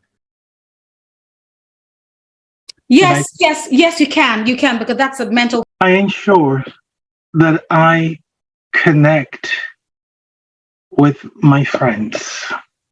I don't wait for them to call me. I take the time to reach out to check in on them. I also ensure that, sometimes, look, I live in Dublin and I made a friend last June. We went to Glendalough just to spend some time, in the woods and all of that. And we've made it a point that, this coming bank holiday, where do we go to? Sometimes on the New Year's Day, inviting friends over in our home to sit, to chat, to talk, and also just being supportive towards others, So it is something I do every day. Well, my work brings me in contact with people, but I make that a duty because I know that I benefit from it, and I'm also a blessing to other people. So, and also family. Family is important. Ensuring that you are involved in some family gatherings, some family meetings, even if it is virtual, and especially for those of us from very collectivist culture, we have the collectivist and we have the individualist cultures. The West is quite individualist, where, self-reliance is key and very important. But from our collectivist cultures like Africa and Asia, we also we emphasize, the community, commitment to family and all of that. If you notice, here in the West, we have a lot of nursing homes and all of that because an 80-year-old person still a lot of them want to be by themselves in a nursing home. They don't want to be a burden on somebody. But when you go to the flip side, like in Africa and Asia, that connection in the old age and all that is very important. So keeping in touch with family, checking in on them, wishing family folks, well on their birthday, and remembering very important dates, birthdays and anniversaries and stuff that are very important. I think in this journey, it is a give and take. So be friendly, and you will keep your friends as well. When you give, you get back. And I've made it a point that wherever we move to, I make sure that I introduce myself to my neighbors, and we almost become friends. Last year, a neighbor moved house, and for the first time, the first time, my Irish friend said, "Greg, I'm going to miss you. You're a good neighbor." And I became teary because, I don't smoke. He smoked. We get to the balcony and he's there and we are chatting and he said, do you want a cigarette? I said, no, I'm good. Those little good neighborliness. I didn't have his number, but when he was leaving, he said, I need your number. Take my number. We need to meet. I was on admission last year, September. And even to now, all the patients I'm in the same ward with, it's like we still connect. We wish each other Happy New Year. And so it's being intentional and investing in those relationships. That's what I want to say at the moment. Fantastic, Greg. Listen, this is supposed to be a question. Oh, Patrick, you'd like to speak, yeah? No, can I just add one thing? Thanks, Greg. Beautiful. Maybe if you could tell people where we met. One day, I go on the train between Dublin and Limerick, and I sit down on the train between Limerick Junction and Limerick, and I sit down, and you joined. There was 3 seats for you, and you said, "Can we sit down here?" Remember that? Yeah. And we started having a chat with you and Sonny and all that. Like I said, what do you do? Yeah, that was I'm me. an executive coach. Say, yeah, talk to people, reach out to people. Get rid of your phone when you're traveling or in a restaurant or in a cafe. Throw it in your bag and talk to people around you. Okay? Yeah, that's how you make friends. That's how we met. Yeah. And in the elevator, don't keep quiet. Hold your breath and wait until the elevator door opens and then you go. Take your time to say hello to. Yeah. Put this away when you're meeting other people. Put it away. Fantastic. Now, listen. This is a Q&A session. So I have a few more minutes. We had the initial glitches here and there, so I want to steal some time back if you don't mind. So feel free to ask our experts questions. Feel free, please. Okay, Ivy, you want to say something? I wanted to just quickly touch on what the earlier speakers had spoken about before the glitch happened, because there were a few people who joined afterwards. So we had Dr. Toyin, who is a geriatrician, talk about the realities of getting older and the things to expect when you get to that stage of life and the things that we can do to ensure that at that phase of our lives we're living well. So she talked about the fear of regrets and, just living life to the fullest, traveling, not leaving things till tomorrow, doing them today. And then we also had Mrs. Foake to also talk about living well, living our fullest lives, facing our fears, and just going out there and just, going crazy about chasing our enjoyment today. But my question, and I wanted to ask a question because I think people joined in when Mrs. Young was speaking. She's the retirement queen and spoke about, retirement and all the things to put in place to have a good retirement. And my question to you was, for those of us who are at the phase of life where we are, raising children, there's childcare commitments and all these things going on, how do we keep our retirement pot going when we are currently at the phase where we have a lot of outgoings, and some of us have started families quite late as well, so we're trying to do everything all at once. What's your advice for us who are at that stage of life, please? All right, thank you for the question, IB, and it's so relevant. I get this a lot. Let me tell you something. No matter how much you earn, no matter how little you think it is, if you cannot put aside something, what a rainy day. It will just keep getting calls. Because the truth is that this is not about the amount, it's about commitment. Once you commit to it And one of the easiest ways I tell people to handle this is, if your money, for example, comes into a bank account, just have a direct debit instruction to the bank to remove whatever it is you are comfortable with. Don't look at the amount for now, because most likely as your income increases, then you can increase it, but just take an amount that you're comfortable with and have a direct debit instruction to your bank to slice that up anytime this regular income comes into your account. You will just find that after some time, it becomes part of what you do every month. Just like your responsibility to the children, the feeding allowance, and all that, it is just something you do.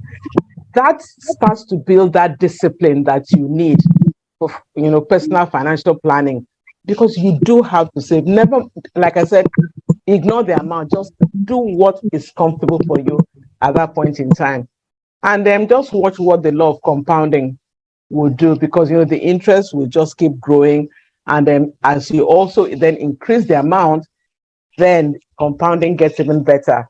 So the important thing is to start. It will never get to that time where you feel, oh yes, I'm ready now.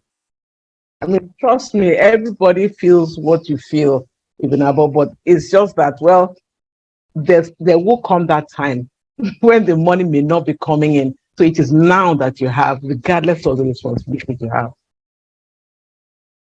I hope that helps. That helps. Thank you. Thank you very much. So whilst questions that are coming in, maybe I'll have another question, and that it's to, I think I saw Dr. Toyin is back on. Dr. Toyin, quick one. If for those people who are already, at the age where you would consider, older age. So I think in our catch-up conversation we had prior, you said it was from 65 and over, and they have probably already made a lot of the mistakes that you had listed out.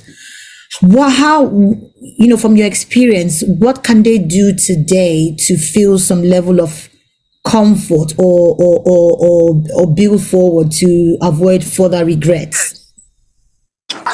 Right. Okay. So that's a bit of a tough one, because it really depends on what stage they are when they come, and they are, at that point where they feel, oh gosh, I haven't done this, I haven't done that. So for instance, if a 97-year-old comes to me and says, look, I always wanted to travel to Antarctica, it would really depend on her level of,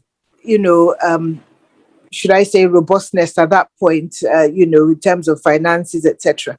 If you come at whatever age you are, there are things you can do to make your life better. So I always say that whatever age now is for you is the time for you to try and start doing those things that you really want to do. I remember my 40th birthday. At that point, I had already had the dreams of setting up this elderly healthcare service in Nigeria. And I'd gone around, I really had the passion and everything, but I had very young children then. I've got 4 children. My youngest, when I was 40, my youngest was 4. My eldest was, I think, 14 or something.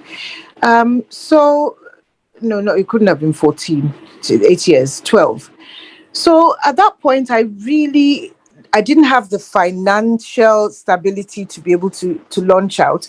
And I had these young children who really needed looking after. So I remember at that time, I felt quite, should I say, low, because I felt, gosh, I haven't been able to do this. I was going on 40. By the time I turned 50, I was on a real high, because I had, taken the plunge, I'd taken the risks, I'd done all those things, and I'd set out. So there's no time. When I was 40, I was beginning to think it was too old. I was too old, that, I'm getting old, I won't be able to do this. What I'm trying to say is that, look, whatever age you are at, you should start trying to do something. I have an uncle who is in his 80s, his 80s something, because I travel a lot. He gave me a long list of the places he wants to go to. The good thing is he's got the the finances, he can. It's just his health is not that great. But, I'm going to try my best to try and sort something out for him this year. He wants to go to so many places. He wants to travel. He wants to do. So I'm going to try my best, to see what I can do to get him to go to all these places.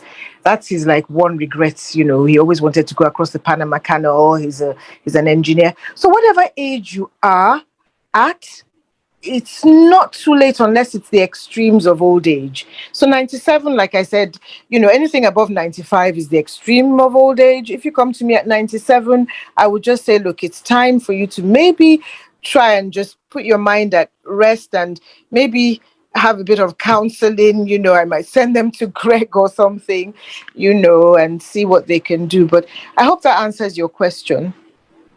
It does. Thank you very much.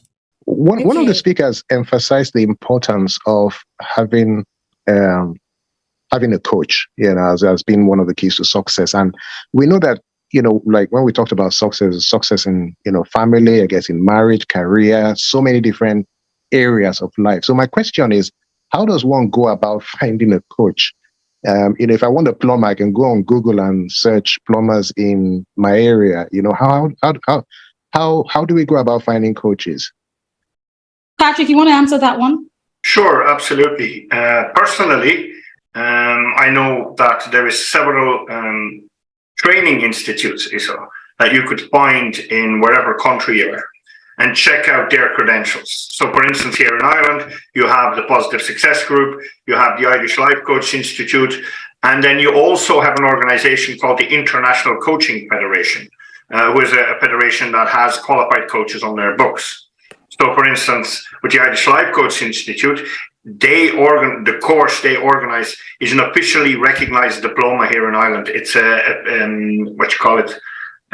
what's the thing? QQI level 6 diploma, right? So someone who graduates from certain of these training institutes will automatically possess an official diploma. So that is one of the ways to look for. I would also check out if these people that you want to hire are insured. Most of the training institutes would have a listing of coaches either on their website or available to you if you want to ask them for it.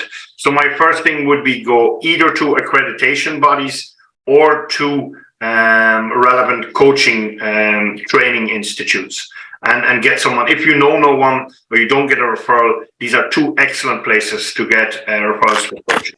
Thank you. And we also have a question. I think Adrian's got his hand up. Adrian, do you want to unmute yourself and ask away, please? Okay, thank you for that. Can you hear me? Yes, can hear you loud and clear. Okay, I just wanted to say that this session's been very informative. I've taken bits of what I've heard from Patrick, Inyang, and Greg as well through my personal experience, myself as well as my parents who are both retired. So on one side, I've got my mum who's Jamaican, and she's retired. She does all her volunteer work at charity shops. She's part of a choir. She does activity. She keeps herself going. My father on the other side, he's on the other side where he doesn't do anything. And we're trying to motivate him to say, Dad, you can't keep sitting at home watching Nigerian news every day. You need to do something, go out. And that's where I think where Inyang was saying about preparing for your retirement and your relationships. So I think that's where he needs to strengthen things on that side for himself.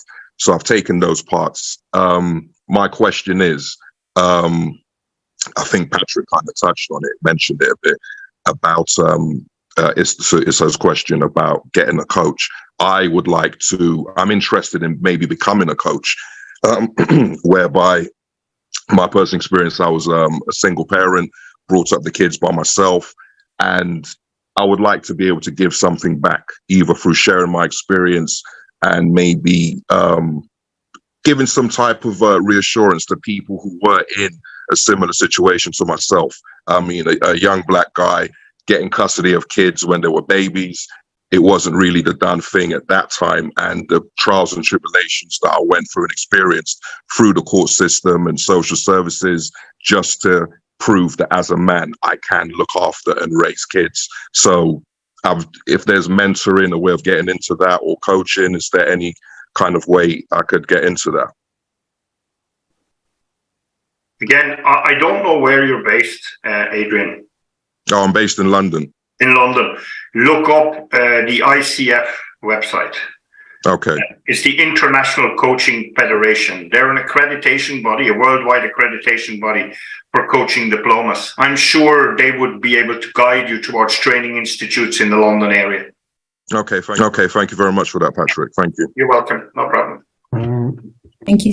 Mrs. Sonia, maybe did you want to speak? Okay, I just wanted to add for Adrian also. You can look up the Coaching Academy in London. They are the foremost coaching institute in London. The Coaching Academy, just type it and you'll see them online.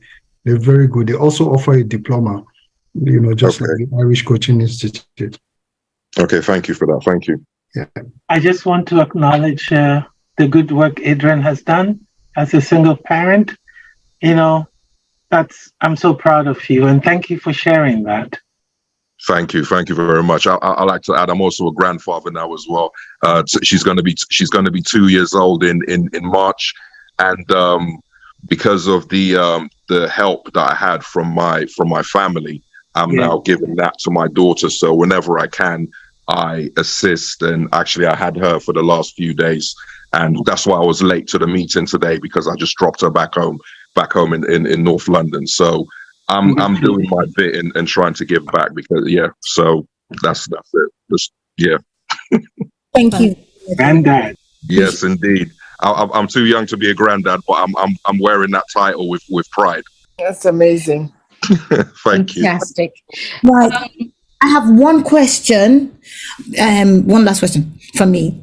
So my question is, one of the things that all the speakers said, in fact, the theme that ran through it all, and I think Katie's picked up on that, was relationships. And in this day and age now, where a lot of relationships are breaking down, marriages are collapsing, and I'm beginning to get anxious for people, because it seems like it is a very important safeguarding tool or asset to have as we age.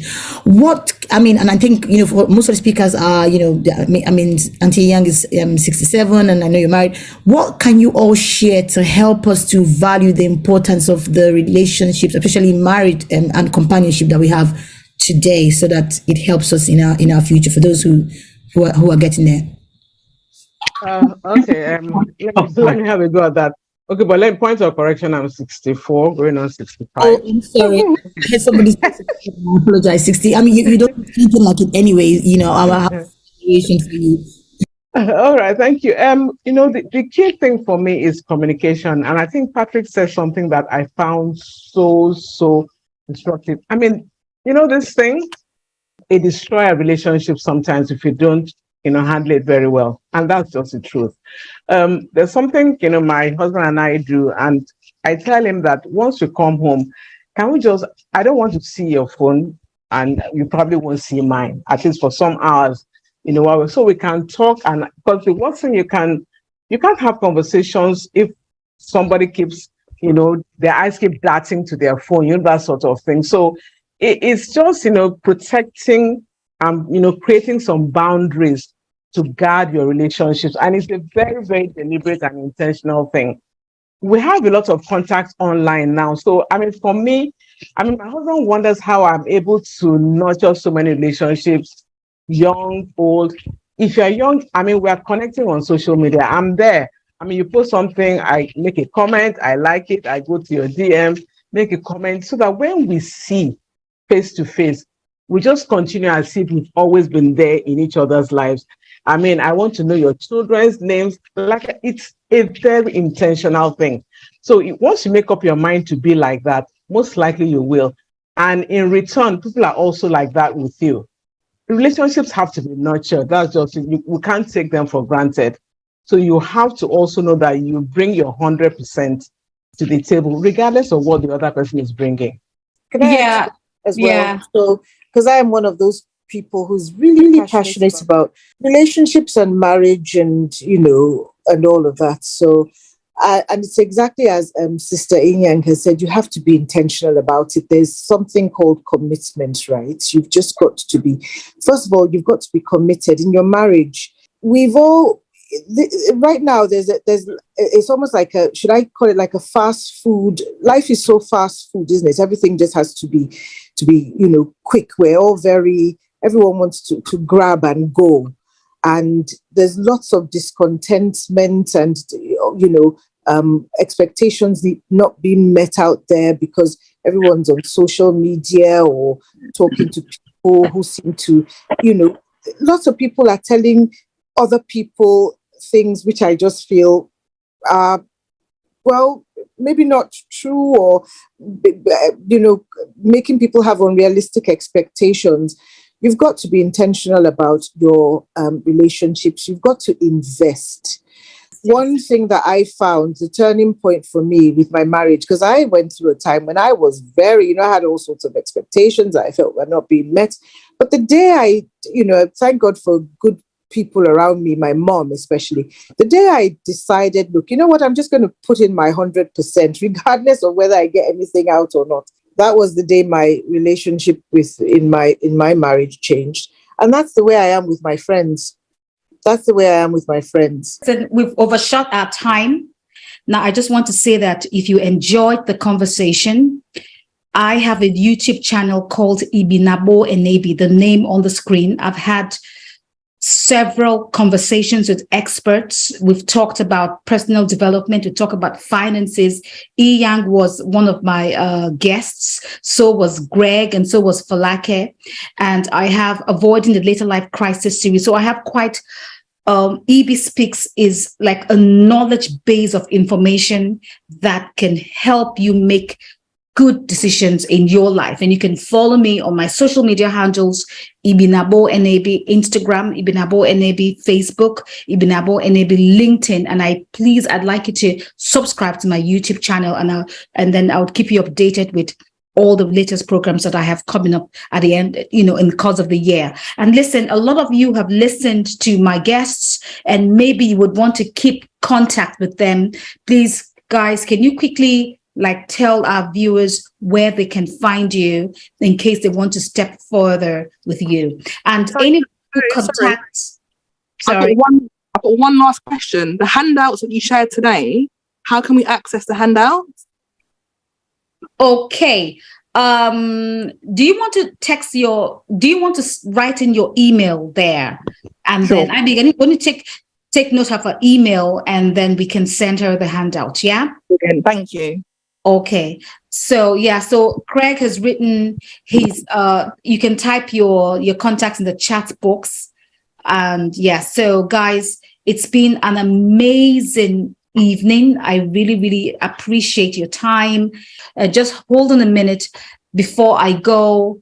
I would like you to take a look at the contacts so that you can just cut and paste and contact them when you get the chance. And I think we also have a discount code for our participants. And can you type the discount code?